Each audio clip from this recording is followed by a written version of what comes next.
Sebelum lanjut ke alur ceritanya, mohon bantu Mimin dengan cara like dan subscribe, biar Mimin bisa terus menghibur kalian. Eits, jangan lupa komen juga ya, karena dengan masukan dari kalian pemirsa terkasih, semoga channel ini lebih berkembang. Terima kasih. Bab 2051. Harvey York dapat memahami perilaku Juneli dan Hazel Malone. Itu sebabnya dia juga tidak berniat memasuki villa. Dia tersenyum hangat dan berkata, "Bidi, Hazel, ambilkan iPhone Xavier untukku. Ada sesuatu yang harus kulakukan dengannya. Sepertinya aku tidak bisa membuka teleponnya." "Oh, apakah kau sudah berencana untuk membunuh Nona Xavier setelah Nona Fujihara?" June berseru dengan nada yang aneh. "Biarkan aku memberitahumu sekarang. Tidak ada gunanya. Aku tidak akan pernah membiarkan pertanda buruk sepertimu masuk ke rumah kami. Setiap kali kau datang ke sini, hal buruk selalu terjadi." Harvey tertawa pahit. "Bidi, aku akan memastikan untuk mengkompensasi kerugian keluargamu." "Mengkompensasi? Bagaimana kau bahkan berencana untuk memberikan kompensasi? Apakah kau akan memberi kami villa nomor 1?" Tanya June geram sambil melompat-lompat. Harvey berdiri membeku di tempat. "Tuan Ling memberiku villa, jadi aku tidak bisa memberikannya begitu saja kepada siapapun. Tapi jika kamu mau, kamu bisa tinggal di sana selama yang kamu mau." "Kau hanya ingin aku tinggal di sana. Apakah itu definisi kompensasimu? Apakah kau memandang rendah keluarga, atau kau hanya mencoba mengusir kami?" Ekspresi June sedingin es ketika dia menyerbu kembali ke dalam villa. "Pergi dari sini. Aku tidak ingin melihatmu lagi di sini." Hazel menatap Harvey dengan perasaan campur aduk. Dia menabung banyak uang untuk membeli villa, tetapi semuanya tampak sia-sia karena insiden Harvey. Hazel menghela napas setelah sekian lama. "Kau harus berhenti datang ke sini, Harvey," kata Hazel pelan. "Satu hal lagi. Yvonne pergi ke Bright Temple. Pasti ibunya yang menelepon. Itu sebabnya dia buru-buru pergi. Sinyalnya buruk di sana, jadi biasanya dia tidak bisa mengangkat teleponmu." Bright Temple. Ekspresi Harvey sedikit berubah. Bright Temple terletak di pinggiran Mordu. Jika tidak ada cukup orang yang melindungi Yvonne, dia bisa berada dalam banyak bahaya, dilihat dari situasinya. Melihat raut wajah Harvey, Hazel langsung tahu apa yang dikhawatirkannya. "Karena kita teman keluarga, izinkan aku memberimu nasihat terakhir. Tolong berhenti mengejar orang yang jauh dari kemampuanmu," kata Hazel sambil menunjukkan rasa jijik. "Kau tidak layak bersama seseorang seperti Yvonne. Bahkan jika kau cukup beruntung untuk memiliki villa nomor 1, itu hanya kau yang beruntung. Orang tidak bisa hanya mengandalkan keberuntungan sepanjang waktu." Hazel sudah memahami situasinya. Harvey secara tidak sengaja membantu Benjamin Ling. Itu sebabnya dia memutuskan untuk memberi Harvey villa nomor 1 sebagai tanda terima kasih. Tapi masalahnya adalah bantuan akan dihabiskan cepat atau lambat. Tidak mungkin Harvey bisa terus memanfaatkan bantuan Benjamin selamanya, bukan? Itulah sebabnya Harvey tidak dapat melakukan apapun, tidak berhak bersama seorang wanita yang berasal dari keluarga kelas atas sejati. Tuan Muda Duncan mengkhawatirkan keselamatan Yvonne, jadi dia ikut dengannya juga. Mereka pasangan yang cocok dibuat di surga.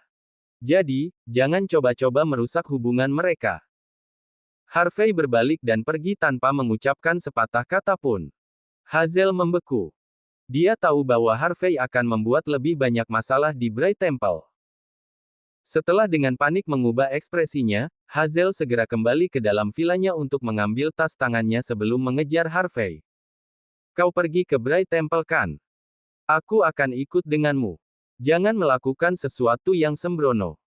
Hazel takut Harvey akan membuat keributan besar di sana. Jika Gary Duncan menghajar Harvey sampai mati karena marah, villa yang dibeli Hazel akan sangat menyedihkan. Bab 2052.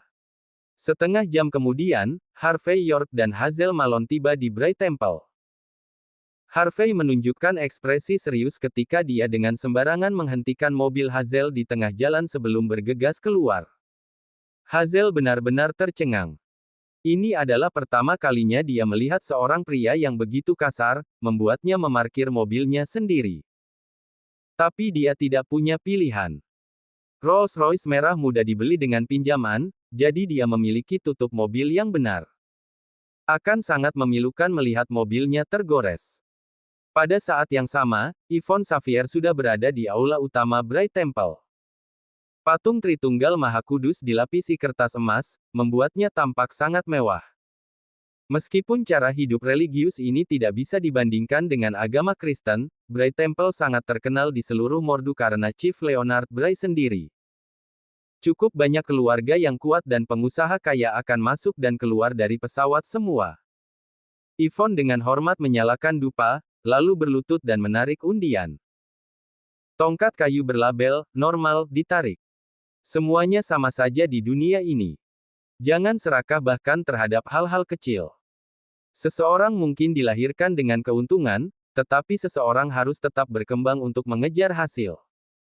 Melihat tongkat kayu itu, Yvonne merasa kesal tanpa alasan. Ketika dia akan menanyakan arti keberuntungan, seseorang berjalan ke arahnya dalam sekejap. Orang itu tampak seperti kepala suku berusia 30-an. Dia membungkuk di depan Yvonne dan dengan tenang bertanya. Apakah ini pelindung Xavier? Bolehkah aku bertanya? Yvonne membeku, lalu mengangguk sedikit. Yvonne datang ke sini karena mendapat kabar dari ibunya, namun dia tidak bisa menghubungi ibunya setibanya di lokasi. Itu sebabnya dia berdoa seolah-olah dia adalah seorang peziarah, berharap menemukan petunjuk tentang ibunya. Namun, penampilan sang kepala suku membuat dia mencemooh. Kepala suku tersenyum. Tidak perlu panik, pelindung.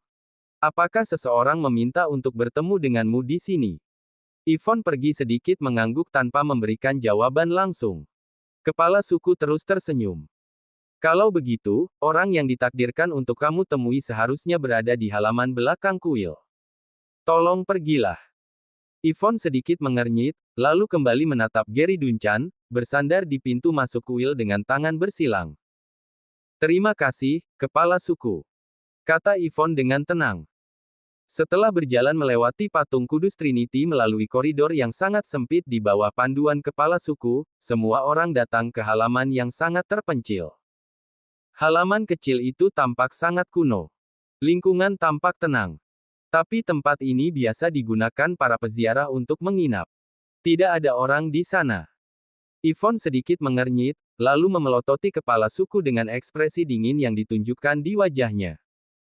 Yvonne segera menyadari bahwa ini bukan perbuatan ibunya. Pintu panggung bambu antik di bagian terdalam pekarangan tiba-tiba berderit terbuka. Seorang wanita yang memegang pedang Island Nation panjang dan pendek sambil mengenakan jubah mandi berjalan keluar perlahan.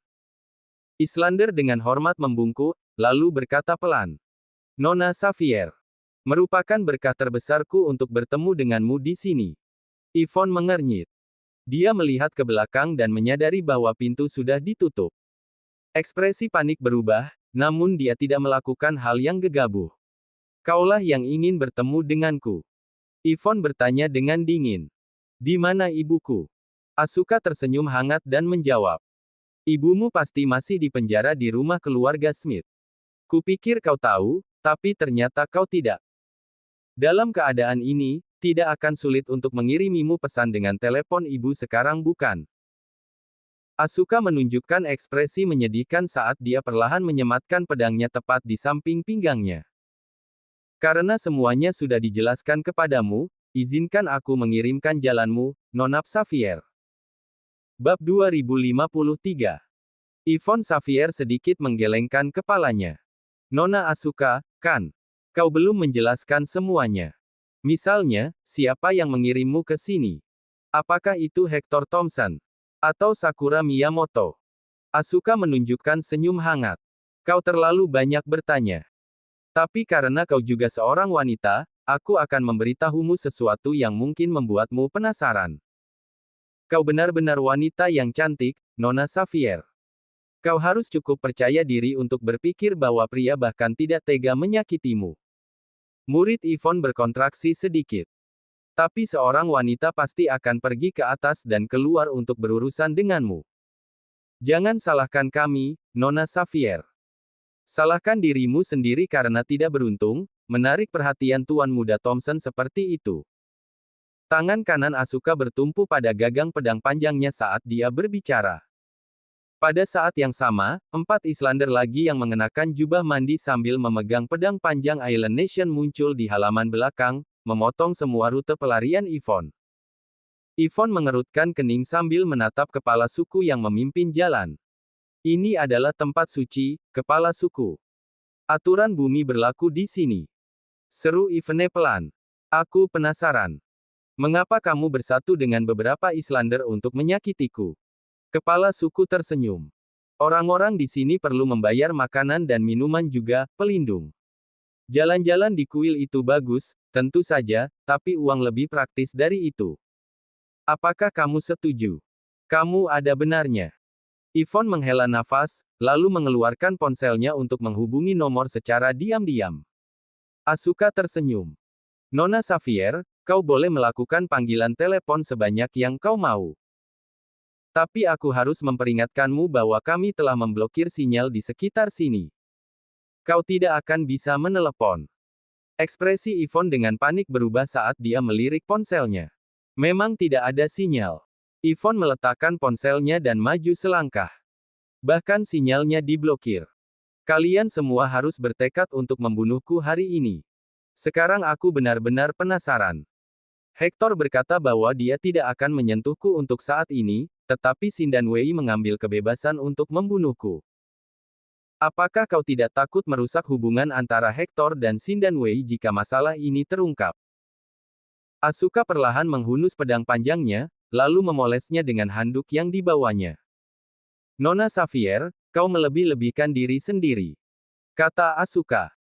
Meskipun Tuan Muda Thompson tertarik padamu, apakah menurutmu dia akan berpisah dengan kami setelah kau mati? Tidak ada kesempatan. Sebagai salah satu dari 4 Tuan Muda Wolsing, dia tahu betul bagaimana menghasilkan minat terbesar untuk dirinya sendiri. Dia hanya terpesona oleh ketampananmu untuk saat ini. Setelah kau mati, dia akan tahu bahwa nyonya keluargaku adalah orang yang cocok untuknya. Dia yang terbaik. Yvonne membeku, lalu tertawa terbahak-bahak. Aku mengerti sekarang. Xindan Wei menginginkan perjodohan dengan keluarga Thompson. Oleh karena itu, Nona Miyamoto ingin menikah dengan Hector. Dan jelas, aku adalah penghalang terbesarnya saat ini. Tapi tidakkah menurutmu itu lucu? Apakah menurutmu tidak akan ada Yvonne lain yang menggantikanku setelah aku mati? Islander berencana menikah dengan salah satu dari 10 keluarga berperingkat teratas di negara H. Teruslah bermimpi. Aku tidak tahu apakah akan ada Yvonne lain yang menggantikanmu. Kata Asuka dengan tenang. Tapi aku tahu bahwa nonaku akan naik ke tampuk kekuasaan dengan damai setelah membunuhmu. Sayang sekali. Tuan Muda Thompson ingin menggunakanmu untuk mengendalikan keluarga Smith. Wanita di keluargaku juga setuju dengan rencana itu. Kau hanya bisa menyalahkan dirimu sendiri karena terlalu cantik, membuat hatinya tergerak untukmu. Itulah mengapa kau harus mati. Bab 2054. Tidak ada secercah pun ketakutan yang tercermin di mata Yvonne Xavier ketika dia tersenyum hangat. Harus kuakui. Kepala nonamu tidak berfungsi dengan baik. Tidakkah dia menyadari bahwa hal-hal terbaik untuk pria tidak dapat diperoleh? Saat aku mati, aku akan berubah menjadi kenangan di dalam hati Hector. Setelah itu, nonamu bahkan tidak akan punya kesempatan. Asuka terkekeh dengan nada yang aneh. Kami Islander paling suka mempelajari pikiran laki-laki. Apa menurutmu aku akan membiarkan itu terjadi? Jangan khawatir, Nona Xavier. Kau akan berubah menjadi kenangan singkat pada waktunya. Tatapan Yvonne menjadi dingin. Dia memiliki firasat buruk tentang situasinya. Apa yang kau rencanakan? Asuka menjabat tangan kirinya, memperlihatkan botol porselen kecil di tangannya. Ini di sini disebut botol anti kesucian. Kata Asuka penuh semangat. Legenda mengatakan bahwa jika seorang wanita meminum ini, dia perlu menemukan seorang pria dalam 3 menit, tidak peduli seberapa kuat keinginan wanita itu. Dan kemudian, dia perlu menemukan lebih banyak lagi. Ketika aku memberimu ini, aku akan mendapatkan beberapa gangster muda dan kuat yang telah aku atur untuk datang ke sini. Mereka pasti akan memperlakukanmu dengan baik, Nona Xavier. Dan juga, aku akan memastikan untuk merekam semuanya dan mengunggah ini di internet. Sebelum yang disebut pengawalmu, Gary Duncan, bahkan menyadarinya, aku khawatir waktumu akan berlalu dalam sekejap. Apa pendapatmu tentang rencana yang telah aku atur untukmu, Nona Xavier? Selama aku menaruhnya di internet. Apakah menurutmu ingatan seperti milikmu akan tetap ada? Asuka melemparkan botol itu ke wanita lain dengan jubah mandi saat dia berbicara. Wanita itu tersenyum. Dia siap menuangkan seluruh isi botol ke dalam mulut Yvonne. Ekspresi Yvonne berubah panik. Ini adalah akhir yang jauh lebih tragis dibandingkan dengan kematian. Tidak tahu malu. Kalian Islander tidak tahu malu. Kalian semua bajingan. Kita tidak penting. Yang lebih penting adalah apa yang akan terjadi padamu. Asuka tersenyum. Yakinlah, Nona Xavier. Aku tidak akan membunuhmu saat kau bersenang-senang.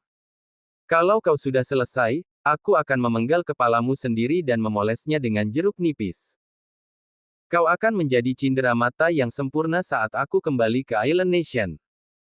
Asuka kemudian bertepuk tangan dan dengan tenang berseru.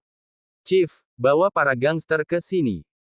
Dia menusukkan pedang panjangnya ke tanah sebelum mengeluarkan ponselnya, siap merekam kapan saja. Tapi tidak ada yang muncul. Seolah-olah tidak ada yang mendengarnya dari luar. Pintu-pintu yang terkunci tertutup perlahan-lahan didorong terbuka. Harvey York terlihat berjalan di dalam ruangan dengan tangan bersilang dan kemudian menilai Asuka. Kupikir Sakura Miyamoto benar-benar akan muncul kali ini.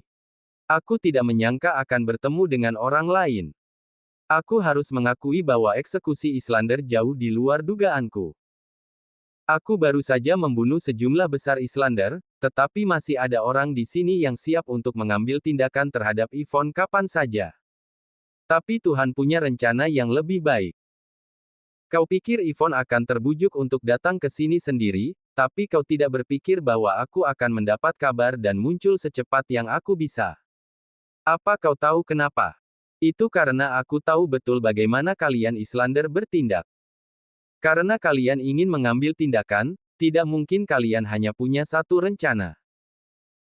Dan karena kau tidak bisa menyentuhku, kamu malah memutuskan untuk berurusan dengan Yvonne. Melihat Harvey berbicara begitu bebas, wajah Asuka benar-benar kehilangan warna. Bab 2055. Full Wash. Tanpa perintah Asuka, ketiga Islander itu menerkam tepat ke arah Harvey York setelah dengan panik mengubah ekspresi mereka. Salah satu wanita ingin mendekati Yvonne Xavier agar dia bisa menyandera dirinya. Bang bang bang. Tanpa Harvey melakukan apapun, seseorang yang mengenakan jubah muncul dan mulai mengayun-ayunkan kemocengnya. Kain lap membelah semua pedang panjang menjadi dua sambil menerbangkan para wanita. Setiap orang dari mereka menabrak dinding sambil memuntahkan banyak darah. Tak satu pun dari mereka memiliki kekuatan yang tersisa, bahkan untuk berjuang. Kau bajingan dari Island Nation. Beraninya kau membuat masalah di dalam Bright Temple. Apakah kau benar-benar berpikir orang-orang di sini hanya lelucon bagimu? Kotoran. Chief Leonard Bray muncul dalam sekejap sebelum mengibaskan kemoceng di tangannya. Benang yang tampak seperti kabel logam terbang keluar dari kemoceng, menusuk dahi Islander. Orang lain terbaring telentang di tanah sambil berlumuran darah. Orang itu tidak lain adalah kepala suku yang memimpin Yvonne ke sini. Chief Leonard tidak sekuat kekuatan, dan dia bahkan tidak mampu memblokir satu pukulan pun terhadap Harvey. Tapi meski begitu, itu hanya tugas sepele baginya untuk berurusan dengan bajingan. Dia kemudian melangkah maju untuk berdiri di depan Yvonne, melindunginya dari bahaya. Harvey tersenyum sambil menjentikkan jarinya, menunjukkan cek terbang keluar saat dia menyatukan kedua tangannya. Cara termudah untuk mengetahui situasi Bright Temple adalah melalui Chief Leonard sendiri. Chief Leonard mungkin tidak tertekan oleh kekuatan atau ketakutan seni bela diri, tetapi dia pasti akan bekerja sama jika ada uang yang dipertaruhkan. Melihat transaksi lancar Harvey dan Chief Leonard, mata Asuka berkedut panik. Dia tahu bahwa Chief Leonard adalah karakter yang menakutkan. Itu sebabnya dia membeli bawahannya sebagai gantinya. Dia sama sekali tidak ingin memprovokasi Chief Leonard. Tapi dia tidak menyangka bahwa Chief Leonard masih akan terlibat. Ini cukup merepotkan baginya. Setelah mengubah ekspresi dengan panik, Asuka menatap tajam ke arah Chief Leonard. Kau pasti Chief Leonard kan? Tanya Asuka dengan dingin. Kau sebaiknya tidak terlibat dengan masalah Xin dan Wei. Jika kau hanya duduk dengan patuh dan berpura-pura tidak pernah terjadi apa-apa, kita akan menggandakan harga Harvey setelah urusan kita selesai. Setelah mendengar kata-kata itu, Harvey terkekeh lalu melirik Chief Leonard. Tubuh Chief Leonard bergetar. Kau bajingan Islander. Apakah kau benar-benar berpikir aku bisa dibeli dengan mudah? Seru Chief Leonard dengan benar. Hanya ada keadilan, hukum, dan keadilan di hatiku. Bahkan jika aku tidak berhutang budi kepada pemimpin cabang, aku tidak akan pernah berdiri di Island Nation. Ekspresi Asuka menjadi murung setelah mendengar kata-kata bijak Chief Leonard. Dia memelototi Harvey dengan mengejek pada saat itu. Jangan mengira kau bisa melakukan apapun yang kau mau hanya karena Chief Leonard ada di sisimu, Harvey York. Harvey tersenyum. Kalian Islander benar-benar meremehkan Chief Leonard. Dia hampir tak terkalahkan di dalam Mordu. Karena dia bersedia membantu, secara alami aku akan dapat menginjak-injak semua rencanamu. Tentu saja, untuk menunjukkan rasa hormat, aku menyiapkan trik kecil. Harvey dengan ringan bertepuk tangan. Tyson Woods dan Rahel Hardy keluar dari belakang dengan ekspresi dingin di wajah mereka. Asuka secara alami tahu siapa kedua profesional itu. Ekspresinya benar-benar mengerikan saat dia melihat keduanya. Harvey York, apakah kau hanya akan menggunakan kekuatan orang luar untuk melindungi wanitamu? Apakah kau berani berduel denganku sampai mati? Asuka bertanya dengan ekspresi tegas di wajahnya.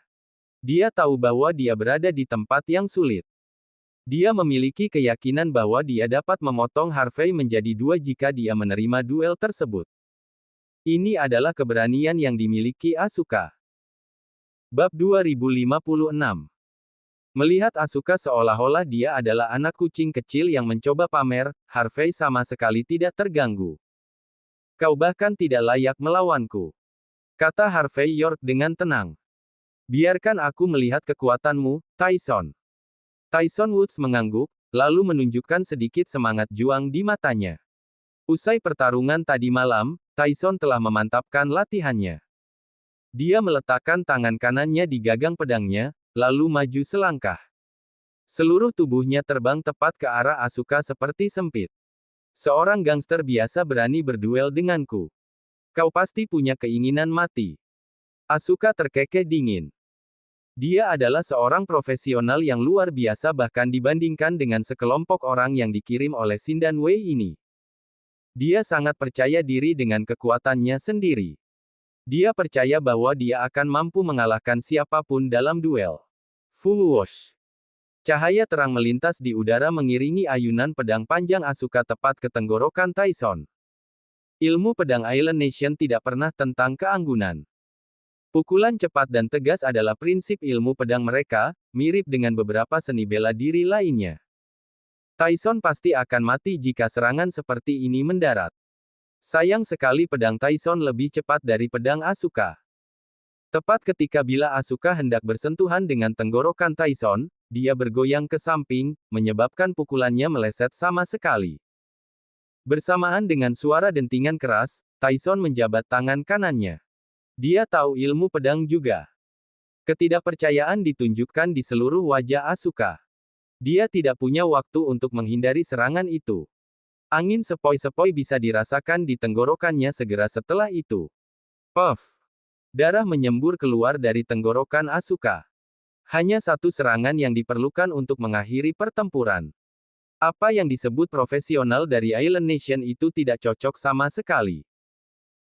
Ketika Yvonne Xavier dan Harvey kembali ke Aula Tritunggal Maha Kudus, wajah Gary Duncan langsung menjadi dingin dengan tangan bersilang. Dia pikir dia akhirnya memiliki kesempatan untuk berhubungan dengan Yvonne, tetapi dia tidak menyangka bahwa dia akan membawa Harvey kembali setelah berdoa. Ekspresi Hazel Malone memburuk saat dia keluar dari jauh. Dia tidak mengira Harvey akan bersama Yvonne lagi. Yvonne juga tidak berniat menjelaskan. Setelah menyapa semua orang, dia membawa Harvey ke tempat parkir. Hazel dan Gary sedikit membeku, lalu mengikuti. Maaf, CEO York. Aku yang ceroboh kali ini. Bisik Yvonne sambil berjalan. Meskipun dia tidak tahu bagaimana Harvey mendapat kabar, dia mungkin sudah mati dengan reputasinya benar-benar hancur jika dia tidak muncul tepat waktu. Harvey hanya menggelengkan kepalanya. Kamu tidak bisa disalahkan untuk ini. Kamu sedang terburu-buru karena kamu khawatir. Itu ibumu sendiri. Wajar jika kamu khawatir. Orang-orangku baru saja mendapat kabar. Ibumu dipenjara di sebuah gedung dekat Lujiazui. Mari kita beri dia yang pertama. Lalu kita akan menuju ke rumah keluarga Smith. Beberapa hal seharusnya sudah berakhir. Harvey menunjukkan wajah serius sementara tatapannya sedingin es. Apakah Hector Thompson atau keluarga Smith mengetahui kejadian hari itu atau tidak, mereka telah melewati batas Harvey. Itulah mengapa dia ingin menangani situasi keluarga Smith secepat mungkin. Keduanya sampai di tempat Yvonne memarkir Porsche-nya agar mereka bisa keluar dari tempat itu. Tapi keduanya berdiri membeku setelahnya. Ada kunci merah cerah di roda depan. Di saat yang sama, ada juga tilang berwarna merah di kaca depan. Sebuah pelanggaran parkir tertulis di tiket dengan denda $80. Bab 2057. Harvey York dan Yvonne Xavier sama sekali tidak bisa berkata-kata. Situasinya sangat mengerikan. Badai akan datang. Tapi kemudian seseorang mengunci kemudi mobil mereka. Kemarahan bisa dirasakan dari keduanya. Harvey mengambil tiketnya dan melihatnya sekilas. Itu dari keamanan Bright Temple. Beberapa satpam bisa saja mengunci mobil mana saja dan memberikan tiket sesuka mereka. Apakah mereka pikir sekarang mereka adalah kepala inspektur atau apa? Harvey ingin menelepon Chief Leonard Bray, tapi kemudian dia ingat dia tidak punya nomor teleponnya. Pada saat ini, dua satpam yang tampaknya berusia 40-an berjalan ke arah keduanya dengan arogan dengan rokok di mulut mereka. Keduanya mengenakan topi miring, menilai Harvey dan Yvonne dengan tatapan menghakimi. Penjaga keamanan menunjukkan penghinaan ketika mereka melihat Harvey. Jelas, mereka mengira Harvey hanyalah orang bodoh yang malang. Sebaliknya, ketika mereka melihat Yvonne, mata mereka langsung berbinar. Wanita yang memikat seperti ini setidaknya 100 kali lebih cantik daripada influencer dan selebritas terkenal yang pernah mereka lihat sebelumnya. Petugas keamanan berambut pendek berjalan ke depan dan mengembuskan asap ke arah Yvonne, lalu memelototinya sambil bersandar. Apakah ini mobilmu, Nona cantik? Ya, tolong buka kuncinya. Kami memiliki hal-hal mendesak yang harus diperhatikan. Ini denda $80. Silakan ambil. Yvonne tidak bermaksud menimbulkan masalah. Dia menyerahkan $80 dari tas tangannya tanpa ragu-ragu. Petugas keamanan tertawa terbahak-bahak, lalu menilai Yvonne sekali lagi. Apa sebenarnya yang kamu maksud dengan ini, Nona? Apakah kamu pikir kami pengemis? Apakah kamu hanya akan mengusir kami dengan uang ini? Yvonne mengeluarkan setumpuk uang lagi dan melemparkannya ke tanah. Apakah ini cukup? Jawab Yvonne dengan dingin. Uang kertas tersebar di seluruh tanah, membuat penjaga keamanan menyala penuh semangat. Padahal, mereka tidak berniat membungkuk untuk mengambil uang itu. Sepertinya kamu belum mengerti kesalahan yang baru saja kamu buat, Nona.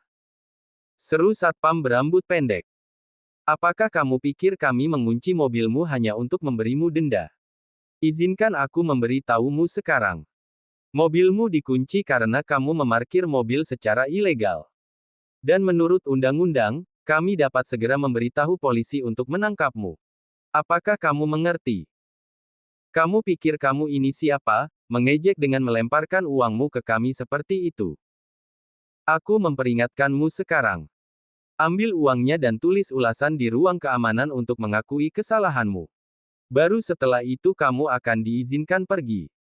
Jika kamu tidak menurut, maka tunggu saja polisi datang dan menangkapmu. Penjaga keamanan terkekeh dengan dingin. Yang berambut pendek menggosok kedua tangannya sambil menunjukkan wajah penuh semangat. Yvonne mengernyit. Dia tidak terlalu sering berinteraksi dengan orang-orang seperti itu.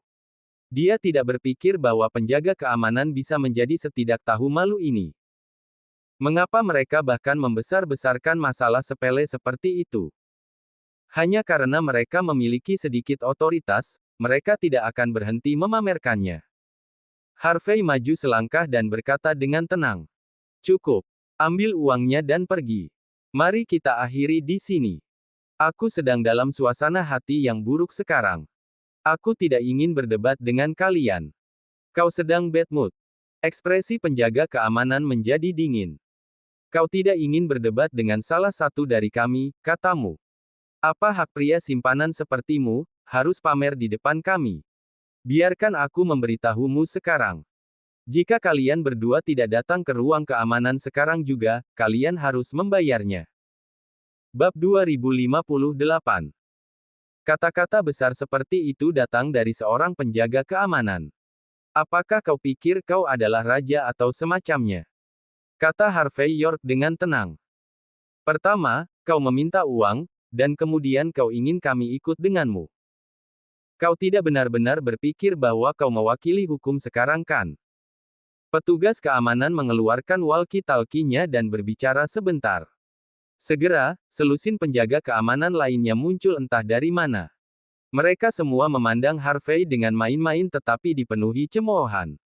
Seorang penjaga keamanan berlari dan menunjuk tepat ke hidung Harvey.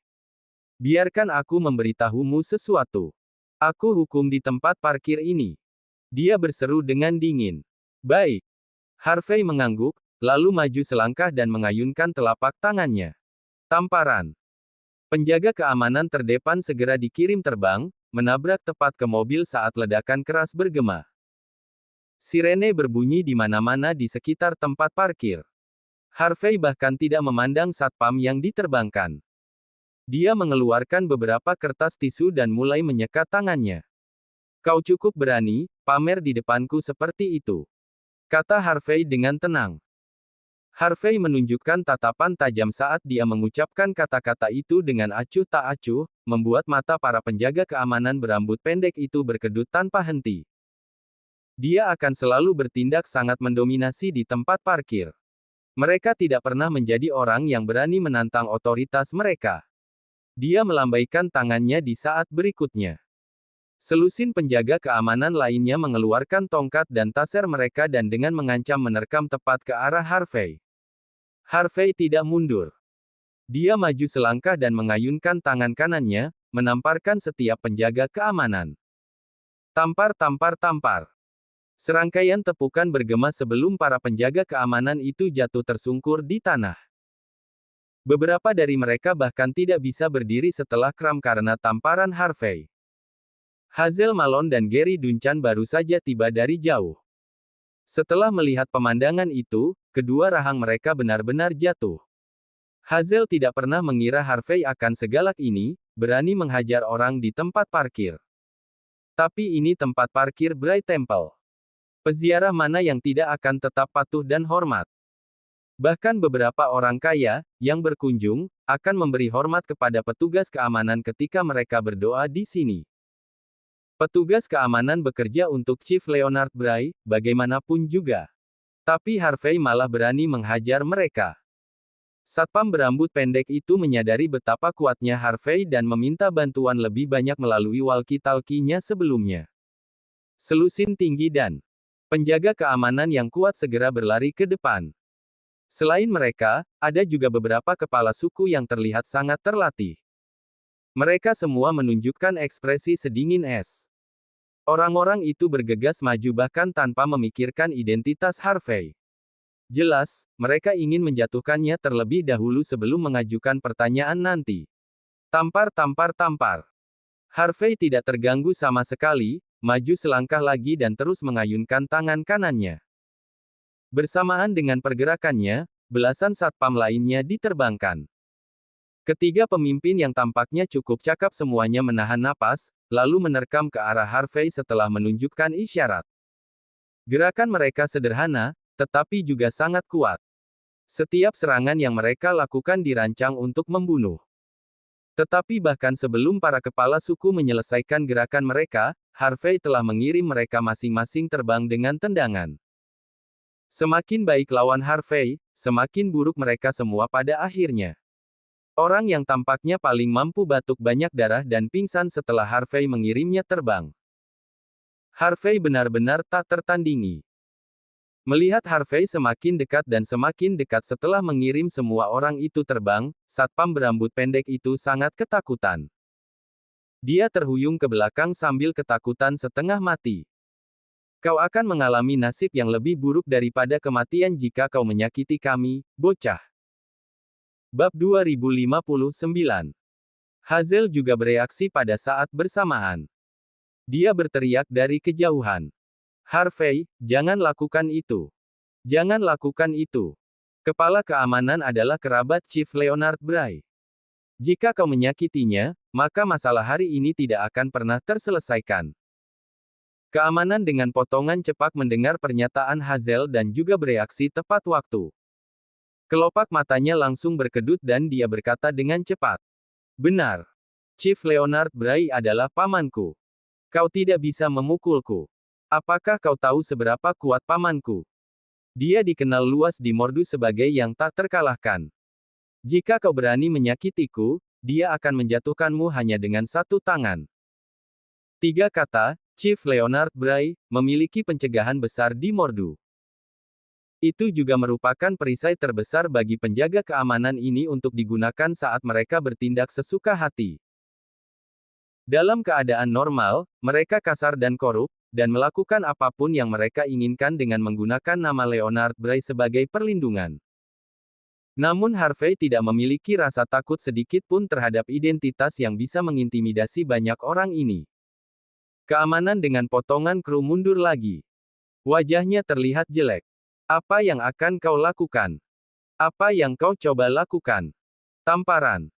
Harvey langsung menamparkan penjaga itu hingga penjaga itu roboh ke tanah. Harvey kemudian mengangkat kakinya dan menginjak dada penjaga itu. Dia mencibir dengan mengejek. Nah, bukankah kau sangat luar biasa? Bukankah kau mengesankan? Aku akan memukulmu sekarang. Apa yang bisa kau lakukan padaku? Dari kejauhan, Hazel bergegas mendekat.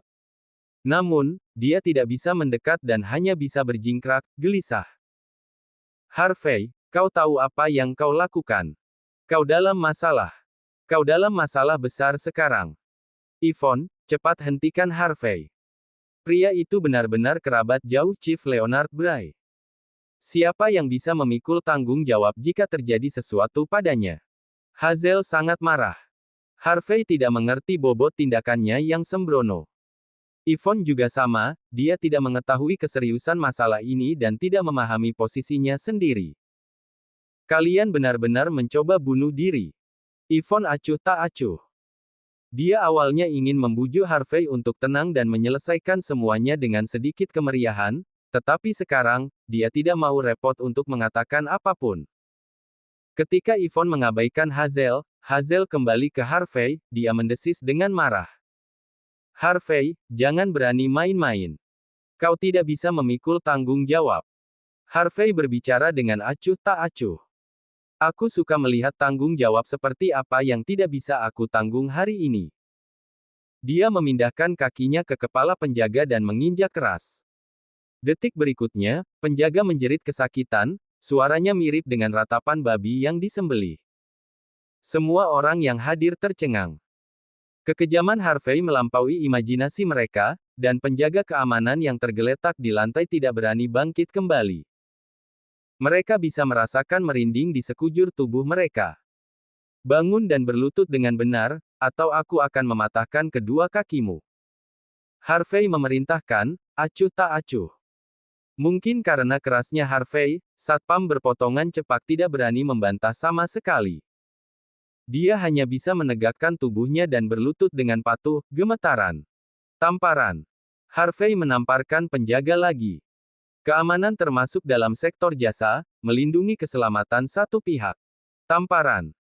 Jika seseorang memarkir dengan tidak benar, kau bisa mengkritik dan mendidik mereka, dan kemudian mendenda mereka beberapa dolar.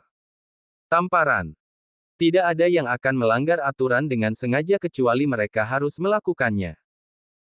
Tidak apa-apa jika kau menegakkan aturan, tetapi itu tidak berarti kau harus menyalahgunakan kekuatanmu. Kekuatanmu bukanlah kesempatan untuk pamer dan melecehkan orang yang tidak bersalah. Kau hanya antek yang dibesarkan oleh pemiliknya. Jangan berani-berani menganggap dirimu sebagai tuan. Aku akan melepaskannya kali ini, tetapi jika ini terjadi lagi, aku akan menghancurkanmu. Mengerti? Bab 2060. Sambil berkata demikian, Harvey menamparnya lebih dari 10 kali. Pukulan terakhir membuat penjaga itu terbang, dan dia jatuh begitu saja ke tanah. Dia tidak bisa bangun untuk waktu yang lama. Sementara itu, Hazel akhirnya mencapai Harvey. Melihat penjaga yang dipukuli itu, sudut matanya berkedut. Dia berseru. Harvey, apakah kau tidak mendengar apa yang aku katakan tadi? Bukankah aku baru saja memperingatkanmu? Dia kerabat Chief Leonard Bray.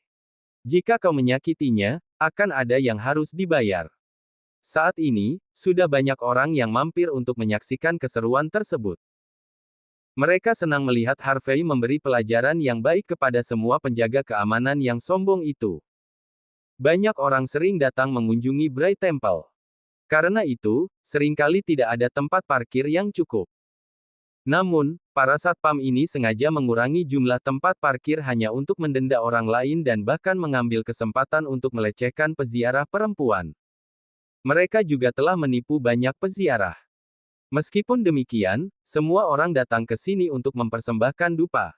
Mereka membiarkannya begitu saja. Ini adalah alasan terbesar di balik keberhasilan penjaga keamanan yang berulang kali melecehkan orang lain. Beberapa peziarah bahkan diperas ribuan dolar ketika mereka datang untuk mempersembahkan dupa sepanjang tahun. Sekarang setelah penjaga keamanan yang sombong ini dihukum, banyak dari mereka merasa puas. Pada saat itu, seseorang berteriak. Sialan! Kita akan mendapat masalah besar. Chief Leonard Bray sepertinya sudah mengetahui hal ini. Lihat, dia ada di sini. Hah? Apakah Chief Leonard Bray ada di sini? Bagaimana dia bisa muncul di tempat seperti itu secara tiba-tiba? Semua orang menoleh, terkejut dan ngeri. Kemudian, pandangan mereka tertuju pada Harvey. Mereka bersimpati. Mengangkut masalah sepele seperti itu sampai Chief Leonard Bray maju, bagaimana Harvey membereskan kekacauan ini? Reputasi Chief Leonard Bray sebagai yang tak terkalahkan bukan hanya bualan. Dia memang real deal. Selain itu, dia memiliki banyak murid. Jika dia marah, tidak peduli seberapa kuat Harvey, itu akan sia-sia. Hazel sedikit ketakutan. Dia berkata dengan sungguh-sungguh. Harvey, semua masalah ini adalah perbuatanmu. Sebaiknya kau tidak melarikan diri. Kalau tidak, Chief Leonard Bray akan memburumu dan mengikutimu kemana-mana. Jika kau pintar, lebih baik kau berlutut dan memohon sekarang. Kau tidak akan memiliki kesempatan lain. Jangan khawatir, kata Harvey. Aku tidak akan lari. Aku tidak perlu melakukannya. Harvey dengan hati-hati menyeka tangannya. Bray Temple harus memberikan penjelasan kepadaku tentang masalah ini. Harvey tetap acuh tak acuh. Sepertinya dia terlalu memanjakan Leonard Bray. Harvey tidak akan membiarkan segala bentuk pelecehan di tempat suci ini. Memberimu penjelasan. Hazel terhibur. Harvey York, apakah kau sudah gila? Apakah kau benar-benar berpikir kau mampu? Kau ingin Bray Temple memberimu penjelasan. Apa sebenarnya yang ada di kepalamu? Ketika Chief Leonard Bray datang, bahkan jika kau tidak mati, kulitmu mungkin akan terkelupas dengan cara yang paling menyakitkan. Aku memperingatkanmu. Kau harus membereskan kekacauan yang kamu buat ini. Jangan membuatku dan Yvonne mendapat masalah. Petugas keamanan yang tergeletak di tanah melihat Chief Leonard Bray mendekat dari kejauhan saat ini. Dia berjuang untuk bangun dan berkata dengan ekspresi muram. Terlambat. Sudah terlambat. Aku memberitahumu semua. Kau telah memukuliku seperti ini. Satu orang tidak cukup untuk mengimbangi keluhan ini. Kalian berdua wanita juga harus membayar harganya. Kelopak mata Hazel berkedut. Dia menyesal telah melibatkan dirinya dalam kekacauan ini. Gary Duncan, yang tidak berbicara sepatah kata pun, datang. Dia berdiri dengan tangan di belakang punggung dan berkata dengan angkuh. Nona Malone, Nona Xavier, tidak apa-apa. Aku akan mengurus masalah ini.